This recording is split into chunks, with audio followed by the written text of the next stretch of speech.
जय श्री राम। शंखनाद में आपका स्वागत है। चुनाव आयोग ने पश्चिम बंगाल में घुसपैठियों और टीएमसी का एक बड़ा हथियार छीन लिया है। वो हथियार जिससे भारत में ये लोग वोटर लिस्ट में गड़बड़ियां कर रहे थे। घुसपैठी आते थे, उनको भारत का नागरिक बनाते थे और वोट डलवा देते थे। ये हथियार थे फर्जी दस्तावेज कि तुरंत फटाफट आधार कार्ड, वोटर आईडी कार्ड, जन्म प्रमाण पत्र, तरह तरह के सर्टिफिकेट बना दो और उन्हें भारत का नागरिक बना दो। लेकिन अब जब एसआईआर हुई है और एसआईआर में भी इन्होंने यही तरीका अपनाने की कोशिश की थी, पर चुनाव आयोग ने अब इस पर रोक लगा दी है और एक ऐसा फैसला किया है और ऐसे निर्देश जारी किए हैं जिससे ममता बनर्जी बौखलाकर चिट्ठी पर चिट्ठी लिख रही हैं और सुप्रीम कोर्ट जाने की धमकी दे रही हैं कि मैं फिर से सुप्रीम कोर्ट जाऊंगी और इस फैसले के खिलाफ और चुनाव आयोग के खिलाफ, तरीकों के खिलाफ मैं अपील करूंगी। चुनाव आयोग ने देखिए किया क्या है। जो ममता बनर्जी तिलमिला गई हैं, अभिषेक बनर्जी घूम घूम कर एसआईआर के खिलाफ बयान दे रहे हैं, प्रचार कर रहे हैं। चुनाव आयोग ने जो इन्होंने सर्टिफिकेट जारी किए थे आनन फानन में, एसआईआर शुरू होने से पहले जो सर्टिफिकेट जारी किए गए, अब उन पर रोक लगा दी है। अब उनमें जो मुख्य तौर पर सर्टिफिकेट है वो है एससी, एसटी, ओबीसी सर्टिफिकेट और जन्म प्रमाण पत्र और निवास प्रमाण पत्र, जिसे डोमिसाइल सर्टिफिकेट भी कहते हैं। अब इसमें कुछ ब्रेक लगाया है, पूरी तरह से रोक नहीं है, लेकिन कुछ ऐसे ब्रेक हैं जो ममता बनर्जी को परेशान करने वाले हैं। पहले बात कर लेते हैं ओबीसी सर्टिफिकेट। ओबीसी सर्टिफिकेट जो 2011 के बाद जारी हुए हैं, चुनाव आयोग ने निर्देश जारी किया है कि 2011 के बाद से जो ओबीसी सर्टिफिकेट जारी किए हैं उनकी सूची दी जाए। ये ओबीसी सर्टिफिकेट वो है जिन पर कलकत्ता हाईकोर्ट ने रोक भी लगाई थी, क्योंकि ममता बनर्जी की सरकार ने क्या किया कि मुसलमानों की कुछ जातियों को चुपचाप उठाकर ओबीसी में डाल दिया और ओबीसी में डाल दिया, ओबीसी सर्टिफिकेट मिल गए। एक तो आप उन्हें आरक्षण दे दोगे, हिंदुओं का आरक्षण उनको बांट दोगे। दूसरा तरीका ये भी है कि इससे उनको आराम से वोटर आईडी कार्ड मिल सकता है, आराम से वो चुनाव देने के लायक, वोट देने के लायक हो सकते हैं। और ये सिर्फ भारत के मुसलमान नहीं डाले गए, उसमें बांग्लादेशी मुसलमान भी डाले गए हैं। बांग्लादेशियों को, रोहिंग्याओं को यहाँ पर ओबीसी का दर्जा दिलाकर सरकारी नौकरी दी जा रही है, लेकिन इस पर जब आपत्ति हुई तो रोक लगी। अब इसको लेकर बीजेपी के नेता शुभेंदु अधिकारी और इनके प्रदेश अध्यक्ष, इन्होंने चुनाव आयोग से एक रिक्वेस्ट की थी कि इन सर्टिफिकेट को स्वीकार ना किया जाए। अब चुनाव आयोग ने इनकी सूची मांगी है, ब्यौरा मांगा है कि 2011 के बाद से कौन कौन है जो जारी किए गए हैं। अब उनका हो सकता है कि मिलान किया जाएगा और फिर उसके आधार पर फैसला लिया जाएगा। तो ममता बनर्जी की टेंशन बढ़ना स्वाभाविक है, क्योंकि अभी देखिए जो एसआईआर की प्रक्रिया है उसमें ड्राफ्ट सूची जारी हुई है, फाइनल सूची 14 फरवरी को होगी।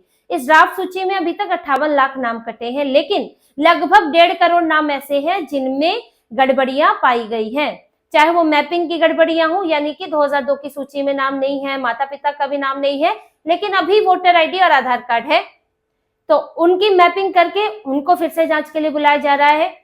कुछ गड़बड़ियां हैं, लॉजिकल डिस्क्रिपेंसीज जिन्हें कहते हैं, कि कुछ इस तरह की गड़बड़ियां हैं कि पिता पुत्र की उम्र में बहुत कम अंतर है, पोते या पोती और दादा की उम्र में बहुत कम अंतर है, एक ही व्यक्ति कई लोगों का पिता है।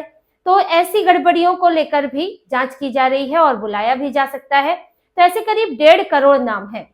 तो अब जब इनमें से जिन लोगों के सर्टिफिकेट, जिनसे और कागजात मांगे गए, जिनके जो कागजात अभी दिए गए थे पर्याप्त नहीं थे तो और मांगे गए हैं, या 2002 की सूची में नाम नहीं था, वो ये सब दे रहे हैं। ओबीसी सर्टिफिकेट, एससी, एसटी, जन्म प्रमाण पत्र, ये सब चीजें दे रहे हैं, जिस पर अब चुनाव आयोग की खास नजर है।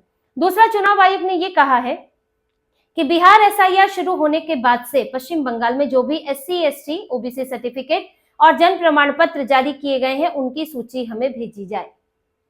साथ ही ये भी भेजा जाए कि किन अधिकारियों ने उन पर हस्ताक्षर किए हैं।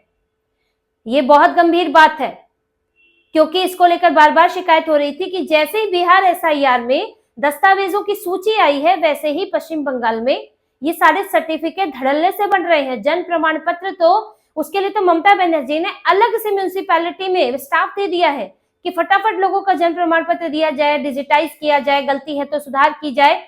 और ये सब सबसे ज्यादा कहाँ हो रहा था? वही मुस्लिम बहुल इलाके में। और यहाँ पर जहाँ पहले रोज के 80-90 आवेदन आते थे, वहां 500-500 आवेदन आ रहे हैं, पैकेज चल रहा है, वकील सब कुछ करा रहे हैं। तो ये सारे काम शुरू हो गए थे। जन्म प्रमाण पत्र के लिए आज भी भीड़ लगी हुई है। इसके साथ साथ आवासीय प्रमाण पत्र भी बांटे जा रहे थे, चने मुरमुरे की तरह बट रहे हैं वहां पर। तो इसको लेकर चुनाव आयोग को जब संदेह हुआ तो चुनाव आयोग ने सूची मांगी है, जिसमें 24 जून से लेकर 25 दिसंबर तक का पूरा डाटा मांगा गया है।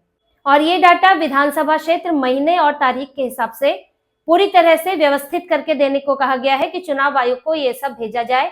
तो इसमें जिसके नाम पे जारी किया होगा कोई भी सर्टिफिकेट है, उसका नाम आएगा, पता आएगा, तारीख आएगी और विधानसभा क्षेत्र आएगा कि वो किस विधानसभा क्षेत्र से है। तो चुनाव आयोग के लिए विधानसभा क्षेत्र के अनुसार उसमें से ढूंढना आसान होगा, उन्हें अलग करना आसान होगा, फिर उनका मिलान किया जाएगा कि ये कहाँ, ये किस किस ने सौंपे हैं।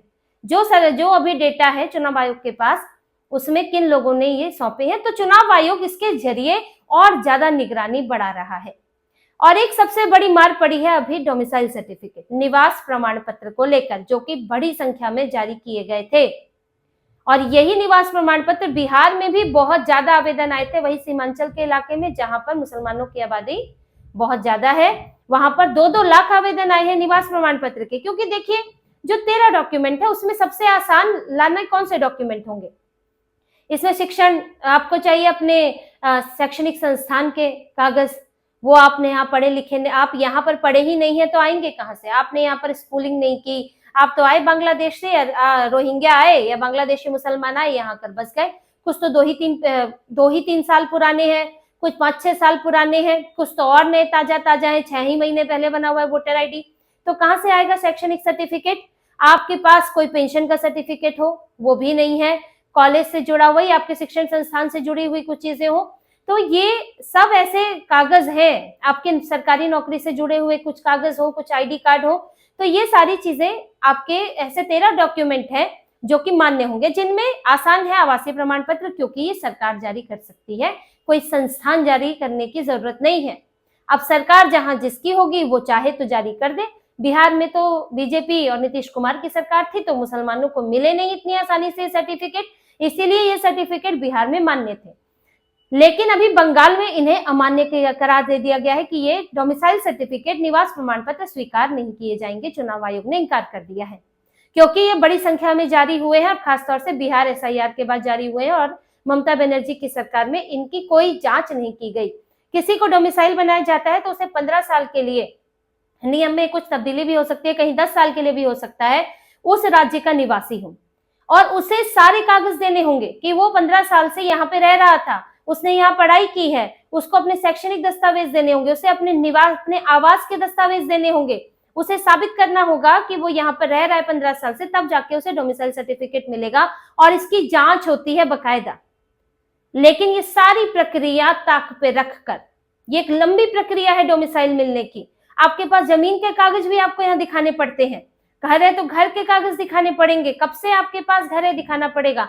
लेकिन इस सब को ताक पे रखकर डोमिसाइल जारी कर दिए गए, निवास प्रमाण पत्र जारी कर दिए गए। अब वो दे रहे हैं SIR में इस कागज को और कह रहे हैं हमें वोट देने का अधिकार दो। तो ये आप पूरा खेल समझ रहे हैं कि कैसे वोटर लिस्ट में घुसाया जाता है। जब तक ममता बनर्जी के हाथ में है, TMC के हाथ में था, तो ये भी करने की जरूरत नहीं थी। आधार कार्ड लाए, नाम डाल दिया, वोटर ID अच्छा पुराना है, बना हुआ है, नाम डाल दिया। जैसे कि अभी इनके कई अधिकारी पकड़े गए हैं, उस पर भी हम थोड़ी बात करेंगे। लेकिन ये पूरा कागजों का खेल चल रहा था, बड़ा हथियार थे कागज इनका, फर्जी कागज बनाओ, नाम डलवाओ। लेकिन अब चुनाव आयोग ने इन कागजों को ही स्वीकार करने से इंकार कर दिया है। राज्य चुनाव आयुक्त ने, जो CO है, राज्य चुनाव अधिकारी, उन्होंने इसके लिए पहले राज्य सरकार से पूछा कि डोमिसाइल सर्टिफिकेट कौन जारी करता है, तो उन्होंने बताया जो ADM है, SDM है, ये जारी करते हैं। फिर ये पूछा गया दिल्ली में चुनाव आयुक्त से कि क्या इन्हें स्वीकार किया जाए, तो उसके पर पूरी स्थितियों को गौर करने के बाद चुनाव आयुक्त ने कहा कि डोमिसाइल सर्टिफिकेट, निवास प्रमाण पत्र स्वीकार नहीं किए जाएंगे। अब आग बबूला ममता बनर्जी और TMC के नेता कह रहे हैं जब बिहार में था तो यहाँ क्यों नहीं है, हम इसके खिलाफ कोर्ट जाएंगे, हम कोर्ट में बोलेंगे कि भाई यहाँ पर भेदभाव किया जा रहा है बंगाल में। अब देखिए, कोर्ट ये जाते रहे, कोर्ट तो ये पहले भी गए थे, सुप्रीम कोर्ट से इन्हें कुछ हासिल हुआ नहीं, इसके लिए भी जाएंगे। तो चुनाव आयोग ने भी कोई अपने तर्क तैयार कर रखे हैं, और चुनाव आयोग ने ऐसे ही फैसला नहीं दिया है। तो ममता बनर्जी बौखलाती रहेंगी, लेकिन उनके सारे जो पैतरे हैं वो फेल हो रहे हैं। BLO पर दबाव बनाना, अधिकारियों पर दबाव बनाना, फर्जी सर्टिफिकेट जारी करना, इन सब पर अब चुनाव आयोग नकेल कस रहा है। देखिए, अभी हाल ही में इनके 4 अधिकारी पकड़े गए हैं, ERO और AERO, जिनके ऊपर जिम्मेदारी थी कि जो गड़बड़ियां पाई गई हैं उनकी जांच कराएं और उसके बाद ये अगर जो वोटर है वो अगर सही है, उसके कागज सही है तो उसे अप्रूव कर रहे, वरना उसे डिस्क्वालीफाई कर दे। इन्होंने क्या किया, जिनके नाम पे एक ही घर पर, एक ही छोटी सी जगह पे, छोटे से कमरे में जहां पर 25 लोग 30 लोग रह रहे हैं, उसकी जांच करानी थी, नहीं कराई। एक ही व्यक्ति की फोटो पर कई नाम है, एक ही पते पर कई लोग हैं, एक ही वो आईडी पर कई लोग हैं, उनको वहां भेजकर, बीएलओ को भेजकर जांच करानी थी। बीएलओ वहां पर खुद जाके पर्सनली जाकर जांच करते, रिपोर्ट भेजते, फिर इसके बाद तय होता। लेकिन ये जो 4 अधिकारी पकड़े गए, इन्होंने क्या किया, बिना जांच किए इन्होंने बटन दबा दिया वेरीफाई का कि नहीं ये वोटर सही है, इनका नाम रहना ही चाहिए। मृतकों के नाम उसमें रखे हुए हैं अभी तक, भले ही उनका मृत्यु प्रमाण पत्र दे दिया गया है, भले ही फॉर्म भर दिया गया है जिससे नाम हटाया जाता है, लेकिन फिर भी इन्होंने नाम नहीं हटाया। और जब ये ऊपर से जांच हुई तो फिर इनके 4 अधिकारियों के खिलाफ एफआईआर दर्ज की गई है। तो ये खेल है, अधिकारी से लेकर सब मिले हुए हैं। ममता बनर्जी के ही अधिकारी हैं जो कि एसडीएम के पद पर तैनात, एडीएम के पद पर तैनात है, डीएम के पद पर तैनात थे, अब एईआरओ और ईआरओ की ड्यूटी पर चुनाव आयोग के साथ लगाए गए हैं। इसीलिए चुनाव आयोग ने केंद्र सरकार से 13 अधिकारी मांगे थे, आईएएस अधिकारी, जो कि बंगाल से जुड़े हुए नहीं थे, उन्हें ईआरओ और एईआरओ के ऊपर बैठाया गया है। साथ ही जिन लोगों को जांच के लिए बुलाया जा रहा है, जिनके दस्तावेज ठीक नहीं है, उनको भी जो जांच के लिए बुलाया जा रहा है, उस पर भी ये 13 आईएएस अधिकारी नजर रखेंगे कि ये काम ठीक से हो रहा है या नहीं। सॉफ्टवेयर जहां कमियां बता रहा है, ये अधिकारी उन कमियों को नजरअंदाज कर अप्रूव कर देते हैं, उसे वैध बना देते हैं। तो इसकी निगरानी हो रही है और यही बौखलाहट ममता बनर्जी के चेहरे पर दिख रही है। इसीलिए गंगा सागर सेतु का उद्घाटन करके हिंदुओं को भी खुश करने की कोशिश में है, क्योंकि इस बार मुसलमान भी नाराज दिख रहे हैं, हिंदू भी उनकी पूरी तरीका देख रहे हैं। ममता बनर्जी ने किया क्या है, बंगाल का हाल किस तरह से घुसपैठियों के लिए उन्होंने एड़ी चोटी का जोर लगा रही है कि घुसपैठिए ना जाए, बांग्लादेशी भारत से ना जाए। तो इसलिए हिंदुओं को खुश करने के लिए गंगा सागर सेतु बनवा रही है। और कहा, दक्षिण 24 परगना में मुस्लिम बहुल आबादी है जहां अच्छी खासी, अब वहां पर और मुसलमान बढ़ाने की कोशिश में है। तो उस गंगा सागर सेतु का इस्तेमाल करेगा कौन, जिसकी आबादी होगी वही करेगा, उसी के लिए फायदेमंद होगा। तो सेतु बनाकर आपको हिंदुओं का भला नहीं कर रही है, आप तो वहां पर मुसलमान बसा रही है। जो भी इंफ्रास्ट्रक्चर बनता है, जो भी सुविधाएं बनती हैं, आप जिसकी आबादी जहां रहेगी वही उसका इस्तेमाल करेगा। आप बना दीजिए मंदिर, हिंदू ही नहीं रहेगा तो मंदिर का क्या होगा। तो ममता बनर्जी मूर्ख बनाने की कोशिश भी कर रही है और साथ में ऐसा ही चिट्ठियां लिख लिख कर इसी पर भी सवाल उठा रही है, लोगों को भी दिखाने की कोशिश कर रही है कि देखिए एसआईआर में कितनी गड़बड़ी हो रही है। लेकिन असल चीज ये है कि ममता बनर्जी की टेंशन बड़ी है कि इन्होंने जो पिछले 4-5 महीनों से जो पैंतरे अपनाए, वो पैंतरे भी फेल हो गए हैं इनकी पार्टी के, और साथ ही एसआईआर को डिले करने की, रोकने की इनकी सारी कोशिशें भी विफल हो चुकी हैं। तो इस तरह ममता बनर्जी की कुर्सी डगमगाने लगी है और जिस आधार पर वो टिकी हुई थी, अब वो आधार ही खिसकता जा रहा है। तो इसी तरह की और खबरें और विश्लेषण आपके लिए लाते रहेंगे। हमसे जुड़े रहिए, सब्सक्राइब कीजिए, कमेंट कीजिए। बहुत बहुत धन्यवाद। जय श्री राम।